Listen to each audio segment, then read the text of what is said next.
But the drama that affected my life all those years ago, that happened to me during that 5-year period between when I was 25 and 30, that was the drama of my life. And I know that some of you probably, you're just now beginning this drama. Maybe not at age 25, but it doesn't matter what age. Make this note. Any 6 years you want to. I did it between ages 25 and 31. Went from 0 to a millionaire. Any 6 years you pick, you can dramatically affect your life.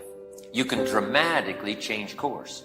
You can dramatically alter the outcome of your daily input. Any 6 years you want to pick. Because once in a while someone says, well, Mr. Rohn, I've heard your story between ages 25 and 31. All this drama happened for you, but I'm 40. And I says, then you do it between 40 and 46. So make the note. Any 6 years you pick, any 5 years you pick, 6 years you pick. Here's what any 6 years you pick can be. Drastically different than the last 6. Being able to design your own future, being able to make it as big as you want to, take your time if you want to, slow as you want to, fast as you want to, build it as big as you want to, as wide as you want to, as high as you want to, go as far as you want to, cash in as much as you want to. This is called the American dream coming true. Yes, there's the American dream of the young lad that started in the mail room and now he's the chief executive of the corporation. But how many stories like there are there? There's not millions. So here was one of the first lessons I learned. Profits are better than wages. It's noble to earn wages and make a living, but it's exciting to earn profits and make a fortune. Because you can earn a profit long before you can earn a wage, legitimately. Almost everybody wishes for that. If I could have a business, right? If I could be my own boss, if I could come and go as I pleased, if I could, grow as fast as I wanted to grow, a lot faster than I can do on an ordinary orthodox job. So it's easy to teach these little principles. Profits are better than wages. Wages make you a living, profits make you a fortune. This is what I taught in Russia. Active capital means buy, sell, or sell, buy. It depends on your circumstances. If you have to sell, buy, you sell, buy. If you can do it, then you buy, sell. Or whatever way to, earn a profit. If you teach kids the splendid joy of being rich, if you teach kids the unbelievable power of being financially independent, if you teach them the unbelievable feeling of being capable, of having skills, of having influence, of being somebody, they'll go for it. Now, if they don't go for that, they're going to substitute it with something else we really don't care for. Some other kind of high, rather than earning money, rather than being responsible, rather than the joy of giving service, rather than all these joys. They're probably going to go for something else. So we got to keep their minds busy with stuff like this.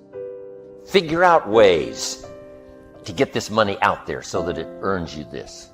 And find out some ways to start earning profit yourself. Some of the notes I taught in Russia on capitalism versus communism. Here's what capital is. The Russians did not understand this because they weren't taught. Here's what capital is. Capital is any value you set aside.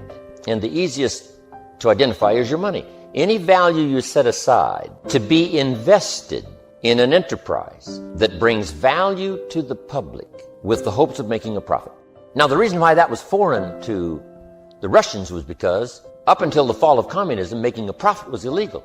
You couldn't go into business for yourself. You had to work for the all-knowing state.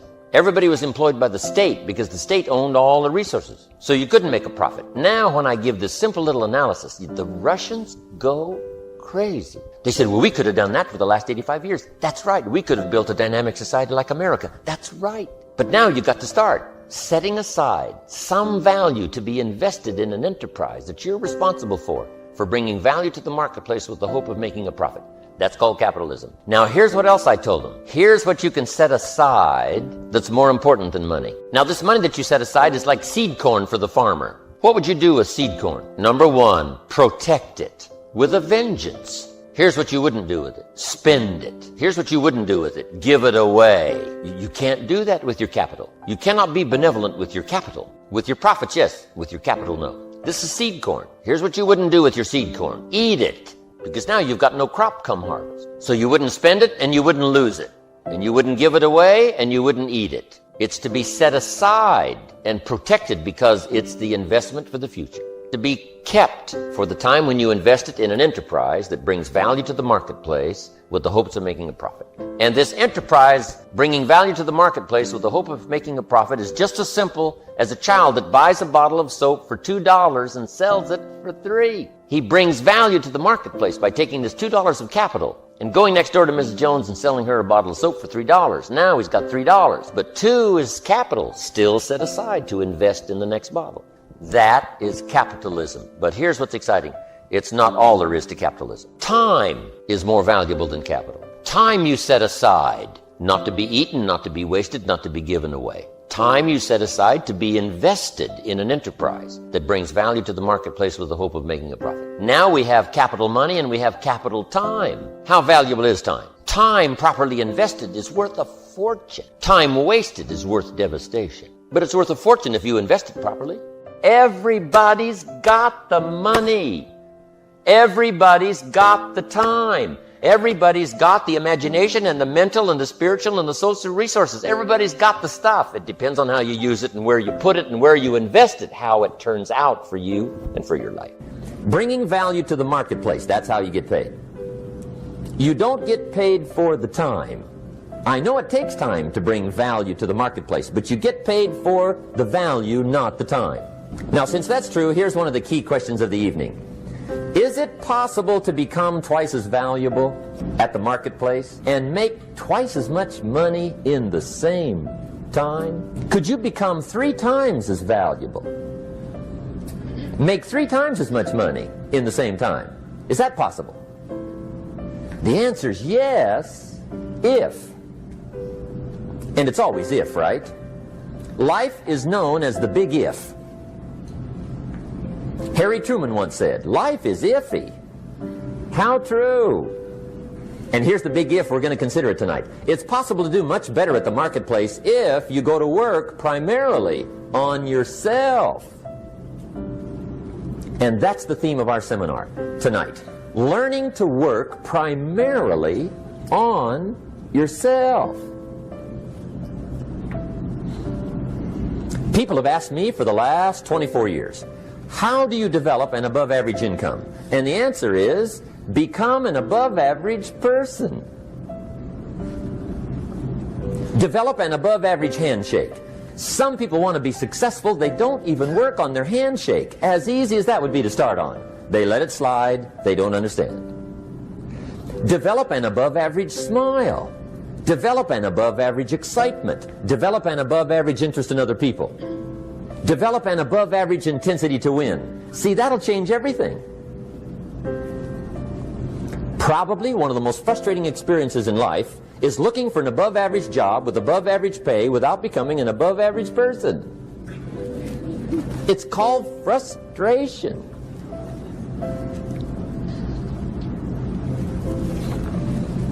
And Mr. Schoaf gave me probably the greatest clue he gave me when I first met him. He said, Jim, if you want to be wealthy and happy the rest of your life, just learn this lesson well. He said, learn to work harder on yourself than you do on your job.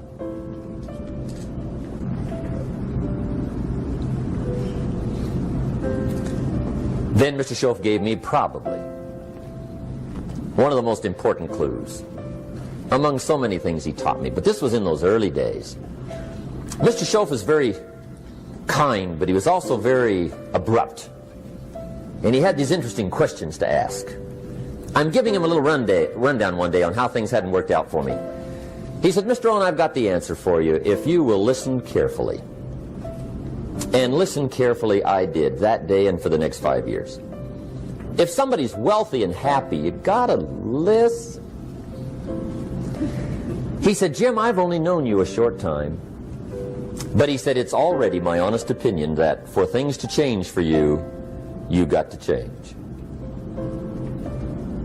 That wasn't quite the answer I was looking for. But that's the answer he gave me, and I pass it along to you on this warm summer evening in Anaheim, California, 1981.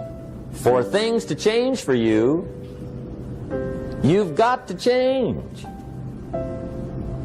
Otherwise, it isn't going to change. Before I met Mr. Shove, I used to say, I sure hope things will change. Right? That seemed to be my only hope. If it isn't going to change, I'm in serious trouble. And then I discovered it isn't going to change, so I'm in serious trouble. You've got to change. Otherwise, it isn't going to change.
Chẳng được quên khi cơn mưa đêm lại về. Em đã quên lời thề và ta như đông chìm sâu. Không còn mới em anh nhận màu. Em chỉ cần mơ đâu em bay. Chỉ còn là những cơn mưa vô giá. Cho bên mưa em không mơ anh. Anh một đêm mơ. Chỉ cần bên em không được cơn nhớ. Và chỉ có em không muốn nhớ. Và người ta bên nhau như ngã tớ. Muốn nhớ về say em chỉ có mấy em ở đây. Và anh như muốn chết đi nhưng không muốn em mơ mày. Tình yêu làm cho ta đau đầu. Cùng em như nằm hâm mộ. Anh như đeo mong cầu. Và mưa bên em ngô sầu. Chào các bạn mai em mơ. Chỉ có bên em nhưng là khó mơ. Mà đã dài em muốn bên ai. Anh không mong gì hơn. Chỉ mong em sẽ ở đây ôm anh thật gần. Anh chỉ mong đôi ta được có nhau. Mà đừng em đâu anh có em. Một đêm bên anh có em. Ta sẽ trao nhau môi hôn thật sâu. Ôm anh. I know you told your friend you're not okay. And tell me what's wrong and why you never said you felt that way. And guess you're trying to stay strong and fake a smile until I look away. But I've known you too long, it hurts to watch your blue eyes fade to gray as you fade away. As you fade away. Yeah, I'm about to fade away. Cause every time I wake up I feel like it's Monday. Something's going wrong with all the chemicals up in my brain. All of a sudden I don't look at anything the same way. Got a build-up of my thoughts sitting in an ashtray. I'm sorry that I'm so inconvenient, okay. Just let me be me and I'll stay out of your way. I can see the way you look at me, I'm such a disgrace. I never really asked to be brought into this place. You wanna love me? Well then baby I have a taste. All the highs and the lows, no you'll never be the same. I don't really wanna hurt you but I can't control the pain. If you're sticking by my side maybe we could be okay. Okay, maybe you could be the change I need today. I promise that I've never felt this way. I really hope that you will choose to stay through all the pain. I know you told your friend you're not okay. And tell me what's wrong and why you never said you felt that way. And guess you're trying to stay strong and fake a smile until I